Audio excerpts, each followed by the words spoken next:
Bien, buenas tardes, ¿cómo estamos? Saludo con afecto a cada uno y a cada una de ustedes y envío acá mi continuación de los temas de la unidad 1. Bien, para que ustedes también puedan tener todo un marco referencial para preparar los temas que voy recibiendo y que a medida que los organice les voy a ir enviando el material bibliográfico. Habíamos visto en la teleclase anterior, con la actividad anterior, la etimología de la palabra doctrina social de la Iglesia, que es el bien ontológico, que es el bien moral, las situaciones injustas según el documento de pueblo, la Iglesia jerárquica y los laicos. Ahora voy a continuar con el estatuto epistemológico de la doctrina social de la Iglesia, o sea, dentro del marco de las ciencias donde se encuentra. Así como ustedes están siguiendo la carrera de psicología y dentro de la misma hay varias líneas, ¿no? Vamos a encontrar, por ejemplo, la psicoanalítica, la cognitiva conductual, la Gestalt, ¿no? La terapia gestáltica y la neuropsicológica, entre otras. De la misma manera, vamos a ver nosotros que la doctrina social de la Iglesia es una disciplina o es una rama de la teología moral, ¿no? Cuando hablo de moral, en realidad estoy hablando de aquella ciencia que va a estudiar las conductas, las costumbres o el comportamiento humano.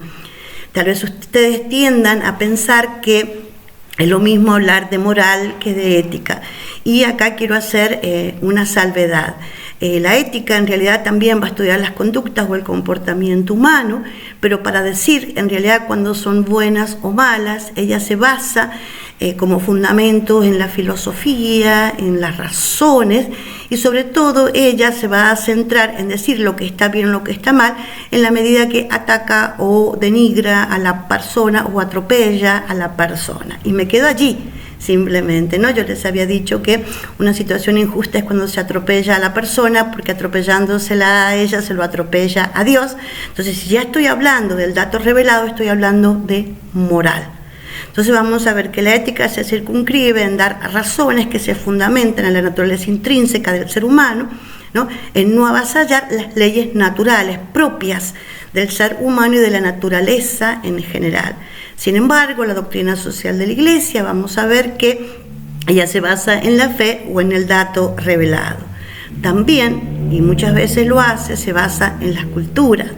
Por ejemplo, si nosotros vemos el 11 de septiembre, cuando fue el ataque a las Torres Gemelas por un grupo de fundamentalistas, un credo o una fe que parte de que aquellas personas que en realidad tratan de erradicar de manera brusca o violenta el mal en este mundo, ellos piensan que tienen una visión, una vez muertos, inmolando su cuerpo, tienen una visión directa o un encuentro directo con Dios. Ese es su credo, esa es su fe o esa es su moral. O por ejemplo, otro caso, ¿no? Tengo una amiga que es motoquera y ella le había tocado pasar en moto por la parte oriental y debía llevar su rostro totalmente cubierto con un velo, porque si no era así, era severamente castigada por la ley, ¿no? Porque esa es su moral o esa es su cultura.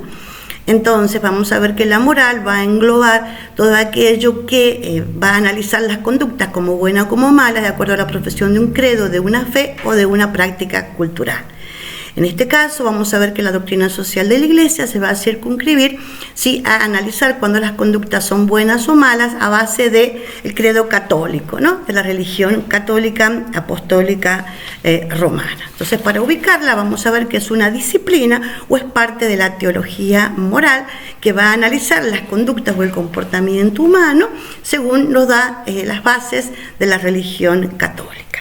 Vamos a ver que la palabra doctrina social de la Iglesia apareció en la primera mitad del siglo XX con el Papa Pío XI en su encíclica. Encíclica significa carta en latín, que se llama Quadragesimo Anno. Está en latín, como pueden verlo. Esta encíclica fue en el año 1931 con el Papa Pío XI. Quadragesimo anno es porque es a los 40 años que aparece el primer documento de la Iglesia Católica, que es Rerum Novarum. De Rerum Novarum vamos a ver nosotros que es del año 1891 y significa acerca de las cosas nuevas, de todos los cambios que se van a dar, ya lo vamos a ver luego en la Edad Moderna, como León XIII va a escribir la primera encíclica. Entonces vamos a ver nosotros que la palabra doctrina aparece en una encíclica llamada 40º Anno, a los 40 años de Rerum Novarum. Pero la definición, si bien hay muchas, voy a tomar una simplemente. Esta definición yo la voy a tomar acá de Pablo VI en el año 71, me estaba equivocando porque había colocado el año 62, que cuando yo nací propiamente, y aquí vamos a ver que comenzó en realidad el Papa Pablo VI. Vamos a ver nosotros que en el año 71 él va a escribir una carta que se llama 80ª Adveniens, que es a los 80 años de Rerum Novarum, ¿no? Estas palabras, 80ª Adveniens, 40º Anno y Rerum Novarum, siempre son los nombres que llevan las encíclicas con las que comienza las primeras palabras a escribirse esta carta, ¿no? Bueno, en esta 80ª Adveniens vamos a ver nosotros que Pablo VI en el año 71 va a definir la doctrina social de la Iglesia. Ahora no les doy la etimología, sino la definición real o exacta. Nos va a decir que es la enseñanza del magisterio. La Iglesia es magister, es maestra, entonces ella nos enseña, docere. Es la enseñanza del magisterio en materia social, que va a contener criterios, principios u orientaciones para el accionar del creyente en la tarea de transformar el mundo según los designios de Dios. Esa es la definición que nos va a dar Pablo VI en 80ª Adveniens acerca de lo que trata la doctrina social de la Iglesia. Hablando de esto del magisterio, que la Iglesia es magister, recuerden ustedes que una de las 3 misiones que tenía es el poder de las llaves, ¿no?, de conducir y de enseñar y de perdonar los pecados. Nosotros nos estamos centrando en estos momentos en esto del magisterio, de magister o de enseñar. Y vamos a ver que dentro del magisterio hay una rama o hay una división. Por un lado está el magisterio ordinario y por el otro lado está el magisterio extraordinario.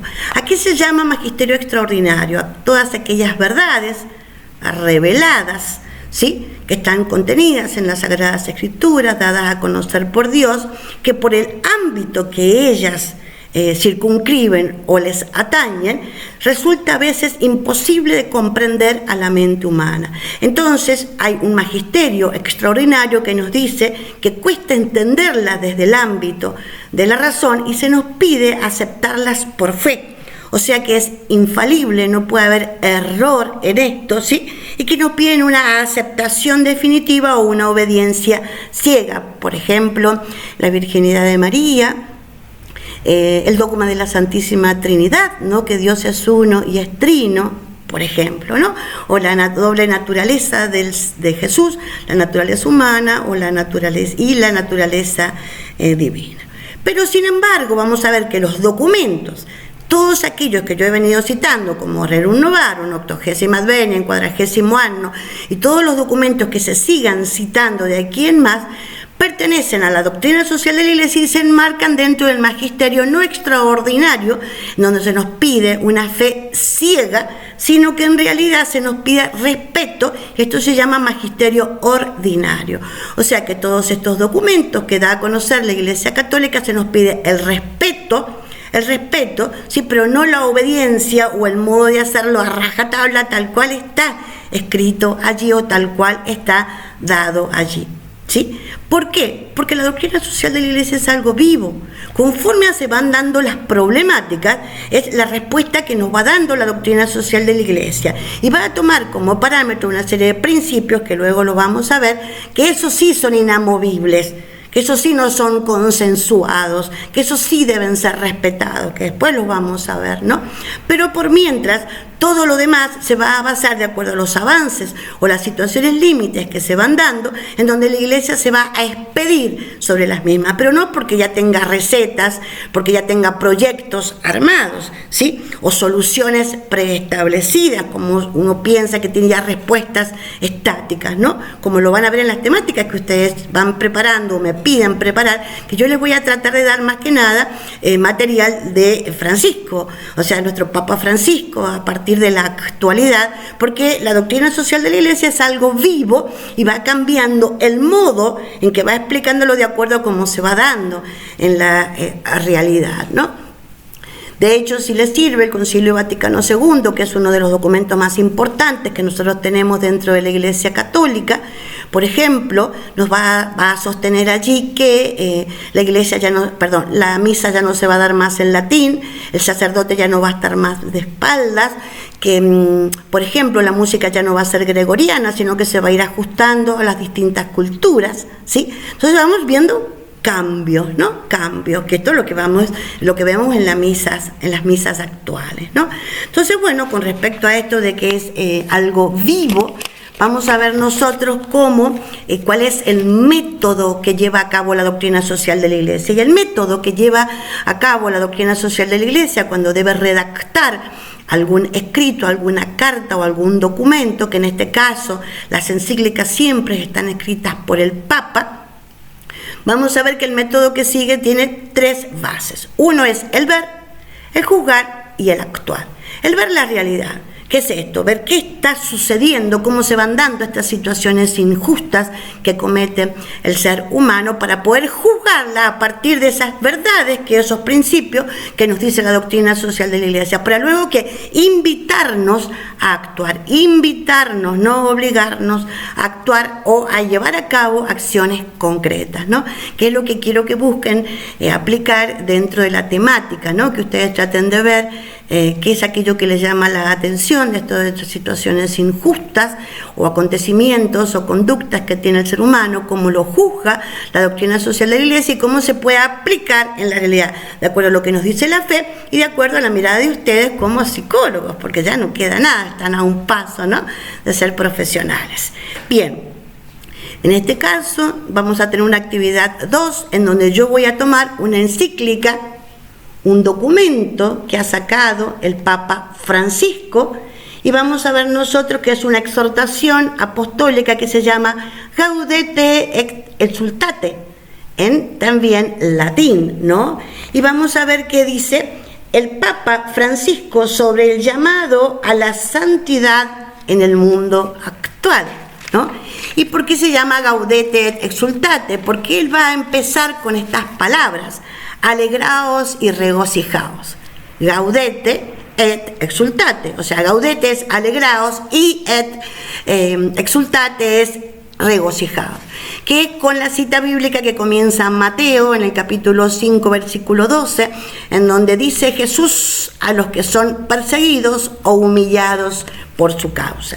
Y ustedes acá van a tomar en esta actividad 2 que le pido, analizar el capítulo 2, en donde va a tratar, dice, cuáles son los 2 sutiles enemigos actuales de la santidad. Entonces les voy a hacer entrega de este material, lo voy a subir también a la página y a WhatsApp, para que ustedes puedan desde allí, a base de las consignas que les doy, leer este documento y responder al mismo. Bueno, y continúo corrigiendo o aceptando o recibiendo las respuestas de las encuestas de ustedes para ir elaborando ya un cronograma de qué material les voy a dar y en qué día van exponiendo. Gracias, nos vemos el próximo miércoles para realizar la actividad 3, si no me equivoco ya es la última actividad.